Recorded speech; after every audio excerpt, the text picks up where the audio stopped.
नमस्कार दोस्तों।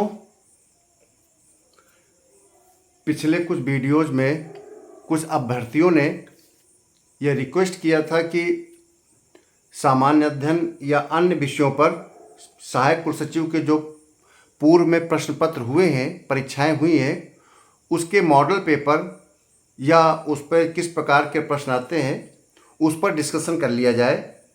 तो आज उसी कड़ी में सहायक कुलसचिव असिस्टेंट रजिस्ट्रार यूनिवर्सिटी 2014 में एक परीक्षा हुई थी। 2014-2018 में लेटेस्ट 2 परीक्षाएं हुई हैं। तो उसमें से 2014 का समान अध्ययन का प्रश्न पत्र पर आज हम विश्लेषण करेंगे। ये मॉडल प्रश्न पत्र ना होकर ये एक्चुअल प्रश्न पत्र है जो कि 2014 में समान अध्ययन में पूछा गया था। आप स्क्रीन में देख सकते हैं राजनीति, मैंने कुछ टॉपिक स्क्रीन पे लिख रखे हैं और कुछ अन्य टॉपिक पर मैं ऐसे बात करूंगा।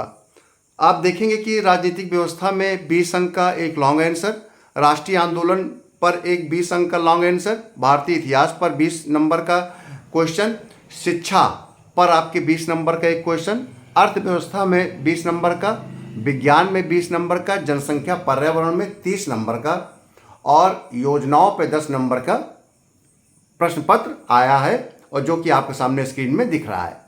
इसके अतिरिक्त इसका अगर कुल वैल्यू अगर देखें तो 150 नंबर का आता है, 150 मार्क्स का, और 50 मार्क्स के शॉर्ट क्वेश्चंस जीके टाइप के, करंट इवेंट टाइप के आए हुए थे, जिसका हम बाद में डिस्कशन करेंगे।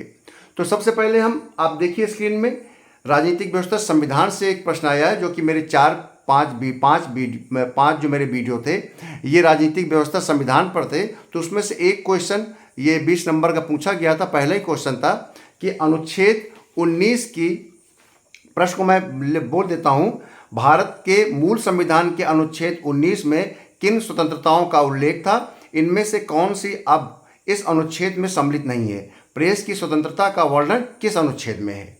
इसको मैंने शॉर्ट फॉर्म में लिख रखा है, अनुच्छेद 19 की स्वतंत्रताओं का उल्लेख। ऑलरेडी मैंने आपको बता रखा है कि अनुच्छेद 19 में 6 स्वतंत्रताएं बताई गई हैं। और दूसरी चीज़ ने पूछा कि अब कौन सी इस अनुच्छेद में सम्मिलित नहीं है।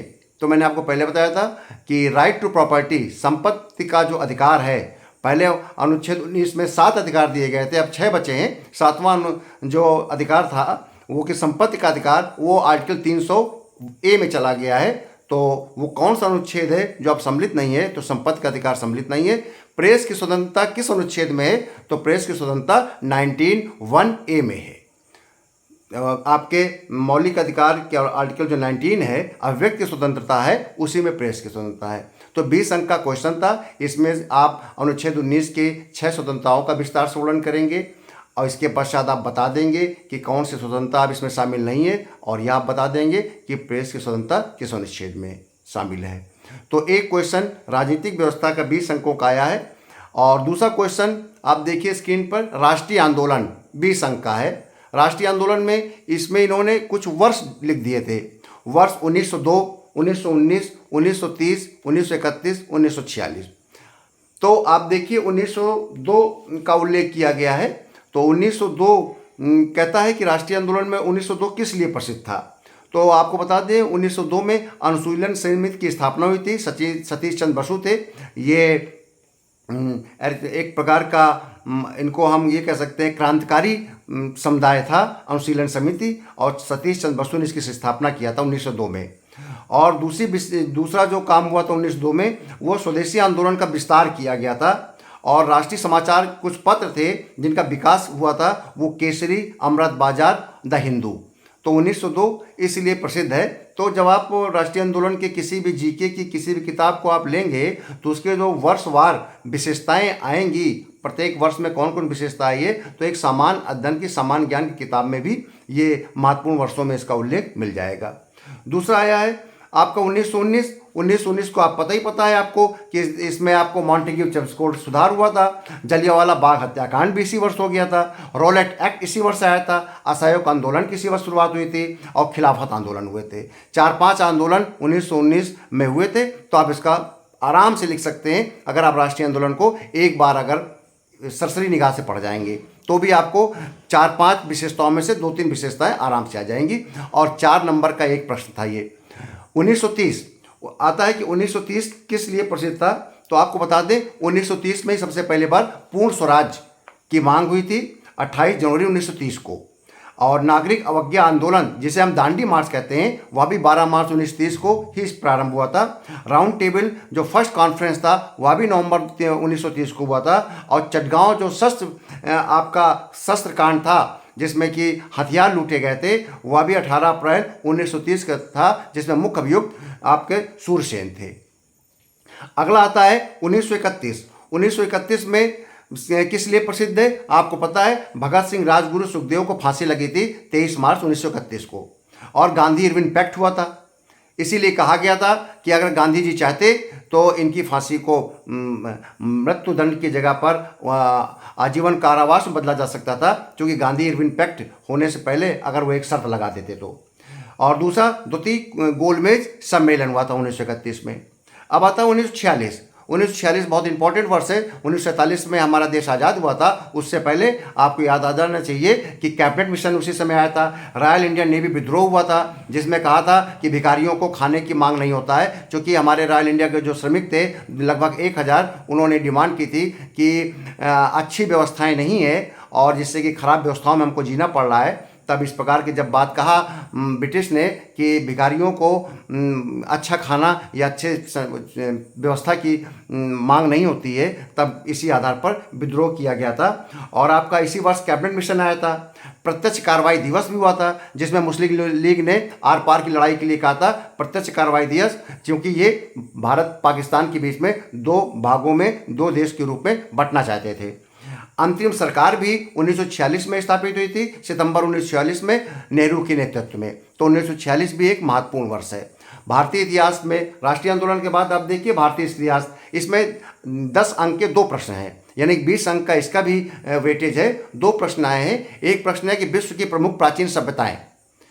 आप विश्व की प्राचीन सभ्यताओं के बारे में बताइए। चीन की सभ्यता, सिंधु घाटी सभ्यता, मेसोपोटामिया की, नील की, विभिन्न प्रकार की सभ्यताएं हैं। तो आप इनको आप पढ़ेंगे सामान्य ज्ञान में तो तमाम प्रकार की ये प्राचीन सभ्यताएं आपको मिल जाएंगी।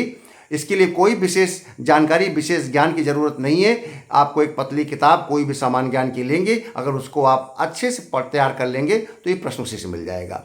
और दूसरा इसी में पार्ट बन गया था सिंधु घाटी सभ्यता का वर्णन कीजिए, यानी कि उसने पहला पार्ट में कहा कि विश्व की प्रमुख प्राचीन सभ्यताएं बताइए। उसके बारे में इसका मतलब है कि विस्तार नहीं करना है। विस्तार किसका करना है? सिंधु घाटी सभ्यता का, क्योंकि 10 अंक का मार्क्स का ये प्रश्न है। इसी का दूसरा पार्ट प्रश्न बनाया गया है भारतीय इतिहास में वर्ष 1893 की 4 घटनाएं।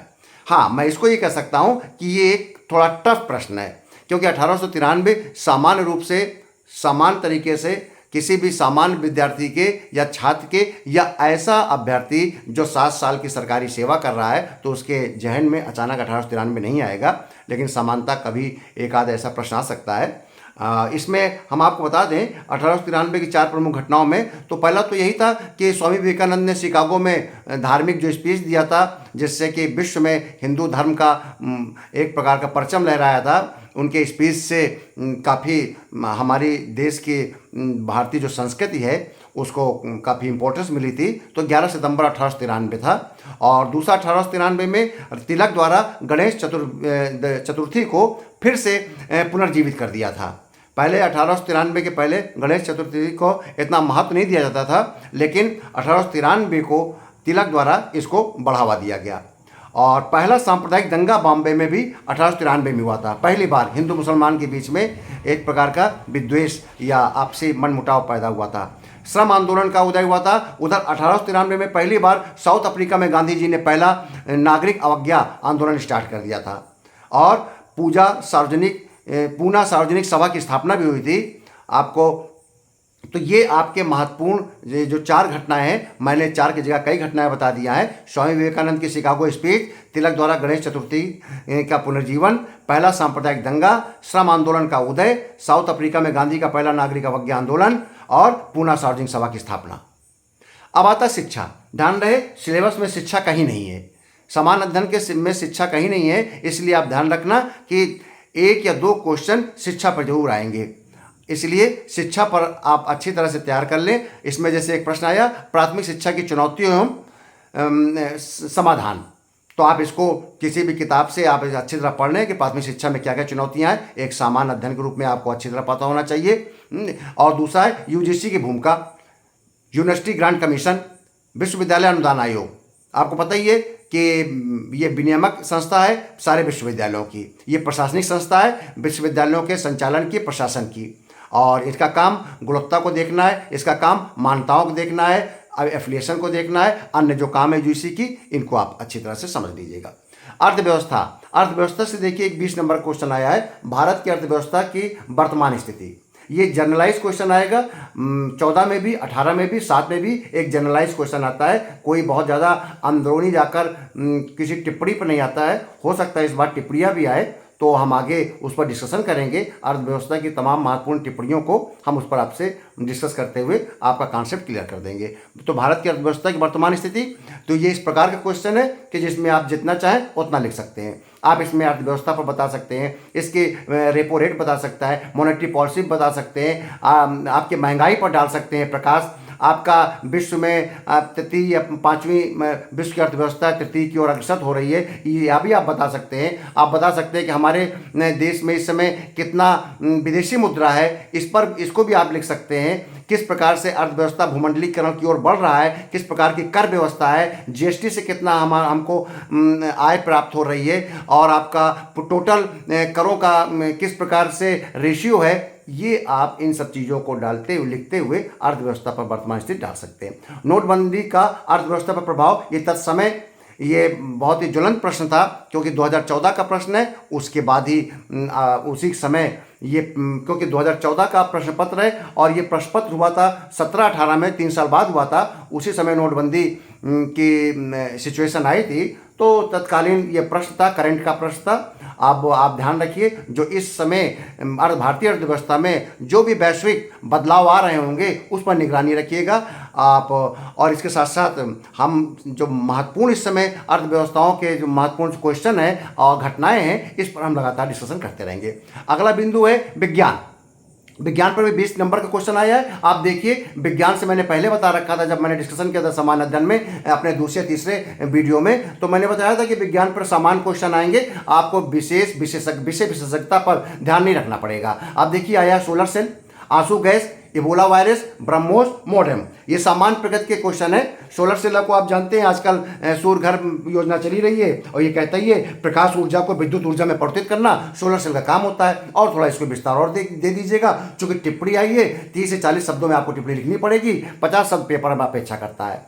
आंसू गैस आपको पता ही है, इबोला वायरस आपके अफ्रीकी देशों में फैला हुआ था। ब्रह्मोस एक मिसाइल है जो कि ब्रह्मपुत्र और आपका रशिया की जो दूसरी नदी है मस्कोवा, उसके नाम पर बनाया गया है। दोनों की टेक्नोलॉजी का कोलैबोरेशन है। मॉडेम के बारे में आपको पता है, जो कि कंप्यूटर में एक हार्डवेयर है, और जो कि ये एक डिवाइस है जो डेटा को डिजिटल से एनालॉग और एनालॉग को डिजिटल में बदलता है। ठीक है, तो विज्ञान पर टिप्पणियाँ आएंगी, उन टिप्पणियों पर हम शॉर्ट तैयार कर लेंगे कि किस पर ये टिप्पणियाँ आ सकती हैं। तो आपको इससे एक समान रूप से एक मिल रहा होगा सिनेरियो कि किस प्रकार से विज्ञान क्वेश्चन आते हैं। अब अगला है जनसंख्या पर्यावरण। मैंने पहले विश्लेषण करते समय बताया था जनसंख्या पर्यावरण बहुत महत्वपूर्ण है। भूगोल महत्वपूर्ण नहीं है, जनसंख्या पर्यावरण महत्वपूर्ण है। आप देखिए, पर्यावरण पर क्वेश्चन आया है, वायुमंडल की गैसें और ओजोन परत का योगदान। अब देखिए, आपको पता ही है, आपके वायुमंडल में nitrogen, oxygen, argon, carbon dioxide, neon, helium, methane, krypton, xenon, ये गैसें होती हैं। आप ऊपर की 4-5 महत्वपूर्ण गैसों को उल्लेख कर दीजिएगा। जैसे लिख दीजिएगा, नाइट्रोजन 78% है, ऑक्सीजन 20%, 21% है, आर्गन 0.93% है, और बाकी की दूसरे गैसें लिख दीजिएगा। और आता है ओजोन की महत्व। ओजोन का महत्व आपको पता ही है, अल्ट्रावायलेट रेज का रोकता है, जिससे कि हमारे वायुमंडल में आपका तापमान नहीं बढ़ पाएगा, और उसके बाद जो तमाम समस्याएं हैं उससे हमें बचने का मौका मिलेगा। ये एक सामान्य क्वेश्चन है, हर छात्रा या अभ्यर्थी या शासकीय सेवक को पता होना चाहिए कि ज्वलंत विषय है, और ये ज्वलंत इशू रहता है, और हमेशा इस पर हर साल कोई न कोई वैश्विक सम्मेलन होता रहता है। भारत के आर्थिक एवं सामाजिक विकास पर जनसंख्या वृद्धि का प्रभाव, इस पर कोई भी कुछ कहने की जरूरत नहीं है। ये सामान्य एक प्रकार का प्रश्न है कि इस पर तो आप लोग हमेशा एक निबंध लिखते रहे हो जनसंख्या वृद्धि पर, तो आप उसी के आधार पर आपको इस प्रश्न को सॉल्व करना है। अगला आता है भूगोल पे, आपका जनसंख्या पर। आपको ध्यान रखिए, चाहे 7 हो, चाहे 2007 हो, चाहे 14 हो, चाहे 18 हो, एक न एक जनसंख्या पर टिडबिट टाइप का एक बहुत ही संक्षिप्त उत्तर देने वाले प्रश्न आते रहते हैं, जिसमें आया सर्वाधिक जनसंख्या वाला राज्य। ध्यान रहे, ये मैंने शॉर्ट फॉर्म में लिखा है, सर्वाधिक जनसंख्या वाले राज्य। मूल पेपर में 4 राज्य लिखे हुए थे, उसने कहा था कि अवरोही क्रम में लिखिए, यानी कि जिसकी जनसंख्या अधिक है वो नंबर 1, उससे कम वाले नंबर 2, उससे कम वाले नंबर 3, उससे कम वाले नंबर 4, क्रम से लिखिए सर्वाधिक जनसंख्या वाले राज्य, ऊपर से बड़े से छोटे क्रम में। ऐसे दूसरा क्वेश्चन आया था सर्वाधिक घनत्व वाला राज्य। इसमें भी आपको सबसे ज्यादा घनत्व वाला पहले, उससे कम वाला दूसरा, उसके वाला तीसरा, उससे कम वाला चौथा। ऐसे ही सर्वाधिक साक्षरता वाले राज्य, 4 राज्य पूछे थे और उसने कहा था क्रम से लगाइए, अधिक से कम की ओर।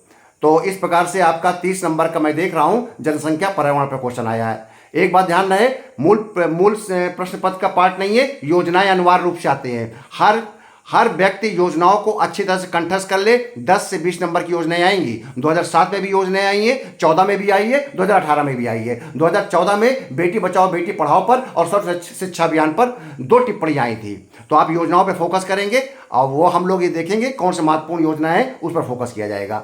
आपका इस प्रकार से जो आपके स्क्रीन में है, ये 150 अंकों का पूरा टोटल आपका दिख रहा है। 20 अंक है आपके पॉलिटिकल के, 10 से 20 अंक है आपके राष्ट्रीय आंदोलन, प्राचीन इतिहास के 20 अंक, शिक्षा पर 20 अंक, अर्थव्यवस्था पे 20 अंक, विज्ञान पे 20 अंक, जनसंख्या पर्यावरण 20 अंक, योजनाएं 20 अंक। इसके अलावा बचते हैं 50 अंक। 50 अंक पर जीके आया है। जीके के बारे में बता दूं, सुन लीजिएगा, अच्छी तरह समझ लीजिएगा ताकि आपके दिमाग से चीज उतर ना पाए।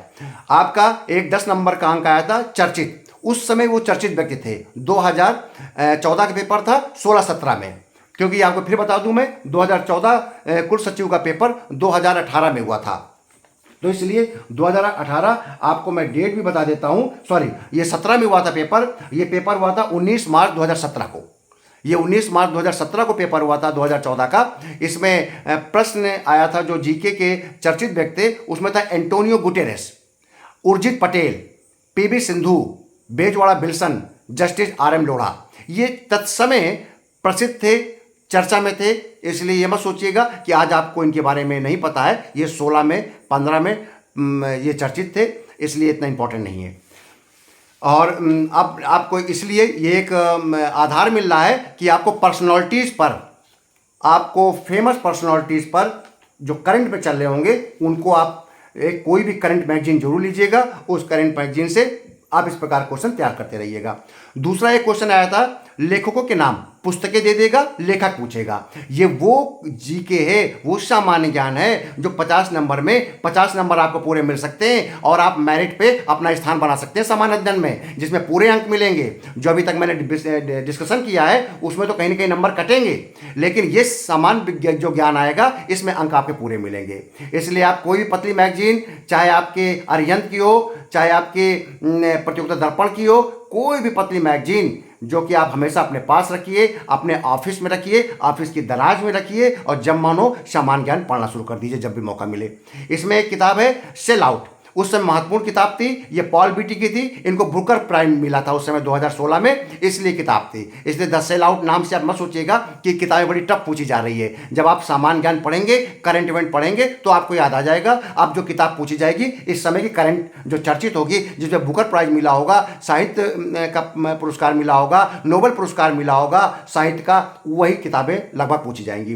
दूसरा था यू कैन विन, बहुत इंपॉर्टेंट किताब है, सबको पढ़ना चाहिए। अगर आप देखें तो स्क्रीन में मेरे सबसे ऊपर किनारे मेरी मैगजीन किताब ये आपको दिख रही होगी, यू कैन विन। आप अगर लेफ्ट हैंड साइड में देखेंगे तो यू कैन विन दिख जाएगी। ये शिव खेड़ा की सेल्फ हेल्प बुक है।